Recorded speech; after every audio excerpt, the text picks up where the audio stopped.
ایران اور امریکہ میں جھڑپیں کچھ حد تک کم ہوئیں تو سعودی عرب اور حوثیوں میں تنازع بڑھ گیا ہے۔ یمن کی تنظیم انصار اللہ نے سعودی حملوں کے بعد سعودی عرب میں آرامکو سمیت دیگر تنصیبات پر حملے کا دعویٰ کر دیا۔ یمن کی فوج نے بھی حوثیوں کو نشانہ بنایا۔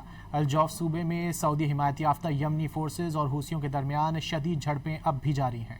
سعودی عرب اور یمنی حوثیوں کے درمیان کشیدگی میں شدت آ گئی۔ حدیدہ بندرگاہ اور کمران جزیرے پر حملے کے بعد یمن کی تنظیم انصار اللہ نے سعودی عرب میں آرامکو سمیت دیگر تنصیبات پر حملوں کا دعویٰ کر دیا۔ حملوں کے بعد صنعتی تنصیبات میں آگ بھڑک اٹھی۔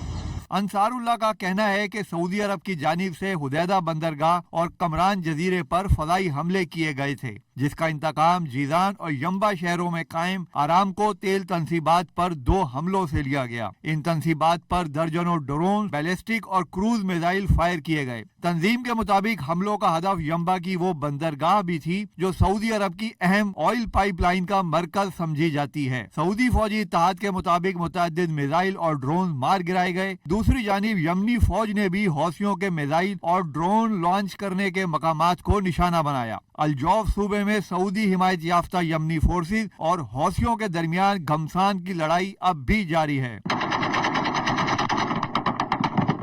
الجزیرہ کے مطابق حملوں کے بعد حوثی تحریک کے سیاسی بیورو کے ترجمان نے عمان میں اعلیٰ سطح سعودی وفد سے ملاقات کی۔ اطلاعات کے مطابق اقوام متحدہ، سعودی عرب اور انصار اللہ کے بعض نمائندے عمان میں موجود ہیں، جہاں ممکنہ طور پر مذاکرات کے دوسرے دور کی تیاری جاری ہے۔ مبصرین کا کہنا ہے کہ اس وقت تک دونوں جانب سے مزید حملوں کا خدشہ برقرار رہے گا، کیونکہ صنعاء کے بین الاقوامی ہوائی اڈے اور بندرگاہ الحدیدہ پر عائد پابندیاں ختم کرنے کا حوثیوں کا مطالبہ ابھی پورا نہیں ہوا۔ انصار اللہ نے خبردار کیا ہے کہ اگر سعودی عرب نے یمن کا محاصرہ ختم نہ کیا تو وہ میزائل حملے اور بحری ناکہ بندی برقرار رکھیں گے۔